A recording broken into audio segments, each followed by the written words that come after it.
Assalamualaikum warahmatullahi wabarakatuh. Baiklah, saya di sini akan menjelaskan mengenai materi pertemuan minggu kemarin pada MK Public Speaking. Kebetulan pada minggu kemarin saya dan kawan-kawan waktunya atau giliran presentasi. Pada pertemuan minggu kemarin membahas mengenai syarat-syarat public speaking, faktor pendukung, dan hambatan-hambatan dalam public speaking. Tentunya syarat-syarat kemudian faktor pendukung itu ya hal yang sangat krusial gitu kan, ketika kita akan melakukan public speaking. Di antara syarat-syarat public speaking itu ya salah satunya ada materi, tempat, dan juga sasaran. Seorang public speaking kalau misalnya tidak menguasai materi, lantas ketika seorang tersebut melakukan public speaking, apa yang harus dibicarakan bila mana orang tersebut tidak menguasai materi. Oleh sebab itu, materi ini sangat menjadi syarat dalam public speaking itu sendiri. Kemudian tempat juga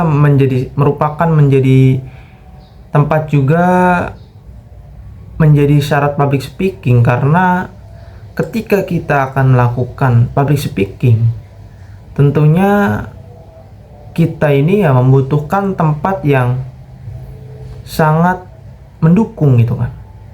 Ya, diantaranya kan tempat tersebut harus jauh dari kebisingan.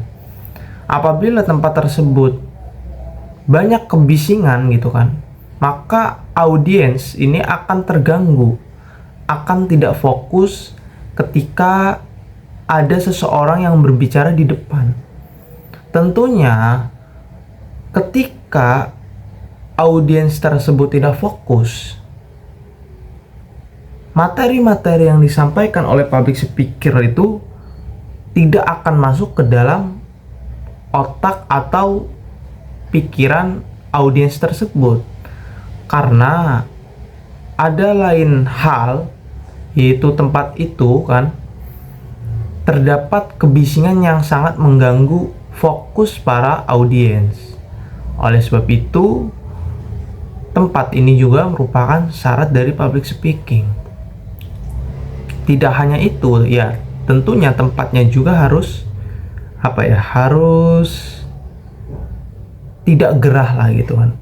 Karena ketika tempat tersebut gerah, audiens tidak nyaman, itu juga akan sangat mengganggu dan membuat audiens tidak fokus terhadap materi atau informasi yang disampaikan oleh public speaker gitu. Yang ketiga ada sasaran gitu kan. Ya tentunya apabila kita akan melakukan public speaking, kita pastinya harus ada audiens gitu. Harus ada orang yang mendengarkan. Karena kalau misalnya kita berbicara tapi tidak ada orang yang mendengarkan, yaitu hanya sekedar latihan gitu kan. Latihan public speaking gitu kan, bukan public speaking itu sendiri. Oleh sebab itu, audiens atau sasaran ini ya sangat menjadi syarat dalam public speaking gitu. Kemudian ada faktor pendukung. Salah satunya itu ada kejujuran.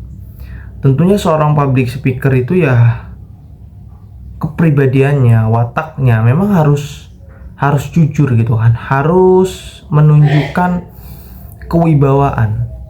integritas dari public speaker itu sendiri. Dan tidak hanya itu, materi atau informasi yang ia bawakan juga harus jujur, dalam arti ya kredibilitas gitu kan, dapat dipertanggungjawabkan. Apabila seseorang itu public speaker itu ya menyampaikan pesan atau informasi yang tidak kredibel, ya tentunya akan membuat para audiens tidak percaya gitu kan.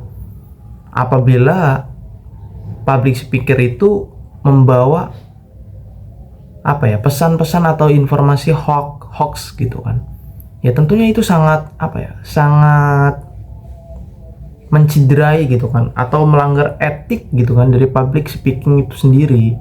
Karena menurut Aristoteles, retorika itu ya harus terdapat 3 unsur, yang salah satunya itu pathos. Ada logos, ethos, pathos. Ethos ini merupakan kredibilitas dari seseorang yang beretorika gitu kan, atau seorang yang public speaking lah kita katakanlah, karena dalam hal ini kan sedang berbicara public speaking. Itu ya ethos itu ya pesan yang disampaikan atau informasi yang disampaikan itu harus kredibilitas gitu. Tidak hanya itu, ketika seseorang tersebut itu menyampaikan informasi yang kredibilitas, tentunya seseorang itu juga harus mengimplementasikan dalam dirinya. Tidak hanya sekedar memberikan informasi namun dirinya tidak melakukan. Itu kan sebuah hal yang sangat keliru gitu kan. Pandai berbicara tapi tidak pandai melakukan atau mengimplementasikan apa yang dibicarakan. Oleh sebab itu, kejujuran atau kredibilitas itu sangat penting juga gitu. Hanya itu saja yang dapat saya sampaikan, kurang lebihnya terima kasih. Wallahul muwaffiq ila aqwamit thoriq. Wassalamualaikum warahmatullahi wabarakatuh.